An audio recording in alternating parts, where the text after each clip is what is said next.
السلام علیکم ناظرین، صلاۃ حاجت پڑھنے کا طریقہ کیا ہے اور یہ کس وقت پڑھی جاتی ہے؟ اس نماز پڑھنے کا طریقہ کیا ہے؟ صورتیں کون سی پڑھی جاتی ہیں اور کس وقت پڑھی جاتی ہے؟ ناظرین، آپ کو صلاۃ حاجت کے بارے میں آج اس ویڈیو میں بتائیں گے۔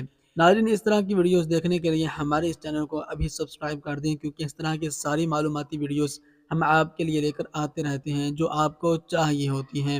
ناظرین، صلاۃ الحاجت یہ بھی ایک عام نفل نماز کی طرح ہے، جیسے ہم عام 2 رکعت نفل نماز پڑھتے ہیں، یہ ٹھیک اسی طرح پڑھی جاتی ہے۔ اس میں کوئی خاص صورتیں وغیرہ نہیں ہوتی، جیسے ہم عام سورہ فاتحہ اور سورہ کوئی صورت ملاتے ہیں، ٹھیک اسی طرح یہ بھی 2 رکعت نماز حاجت پڑھی جاتی ہے۔ یہ کب پڑھی جاتی ہے؟ یہ اس وقت پڑھی جاتی ہے جب آپ کو دنیاوی کوئی کام پیش آ جائے یا کوئی دینی کام پیش آ جائے، کوئی حاجت پیش آ جائے، دنیاوی ہو یا دینی ہو، تو اللہ تعالیٰ سے اس کام کے لیے، اس حاجت کے لیے یہ نماز پڑھی جاتی ہے، تاکہ ہمارا وہ کام آسانی سے مکمل ہو جائے یا ہمارا وہ کام ہو جائے، دنیاوی ہو یا دینی ہو۔ اللہ تعالیٰ سے دعا مانگی جاتی ہے، تو یہ اس لیے یہ نماز پڑھی جاتی ہے۔ اللہ تعالیٰ سے دعا ہے کہ اللہ تعالیٰ ہمیں سمجھنے اور عمل کرنے کی توفیق عطا فرمائے۔